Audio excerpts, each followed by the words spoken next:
chaque fois qu'un peuple veut se relever, cela dérange autant. Pourquoi l'unité des autres semble normale, mais celle des Africains devient parfois suspecte aux yeux de certains. Oui,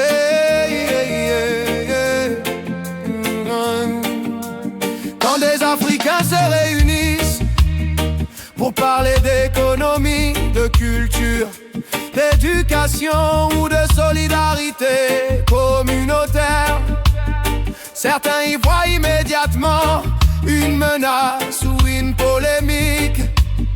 Pourtant partout dans le monde, d'autres communautés s'organisent aussi pour préserver leur intérêt, leur réseau et leur développement collectif. Oh, ah.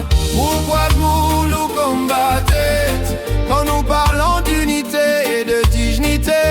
Pourquoi l'Africain qui veut avancer devrait toujours se justifier? Pourquoi vous nous combattez quand nous parlons d'unité et de dignité?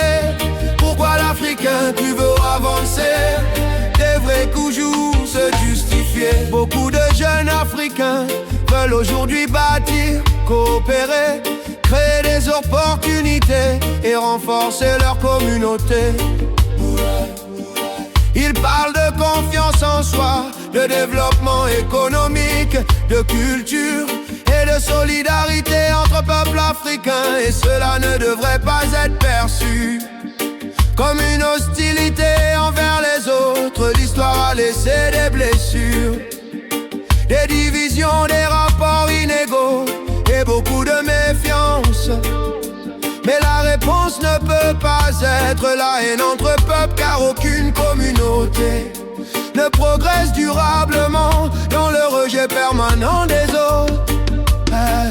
Le respect ne se construit pas dans la peur ou la colère, mais dans la dignité, la confiance et la capacité à avancer ensemble. L'Afrique possède des cultures, des ressources, des talents et une jeunesse immense. Et beaucoup pensent aujourd'hui qu'il est temps de renforcer les coopérations africaines, de valoriser les compétences locales et de construire davantage d'autonomie économique.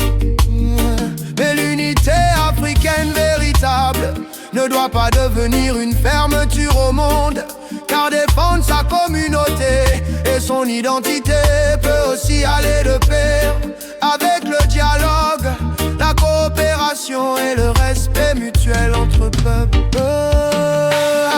Pourquoi vous le combattez sans nous voler, j'étais avancé, l'Afrique va se lever. Non pour doder les autres, mais pour écrire son propre. Et à quoi vous le combattez sans nous voler, j'étais avancé, l'Afrique va se lever. Non pour devenir maison,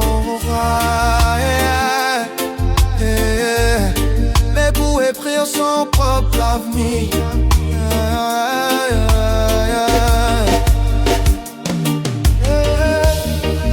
Un peuple qui apprend à croire en lui-même commence déjà à changer son destin.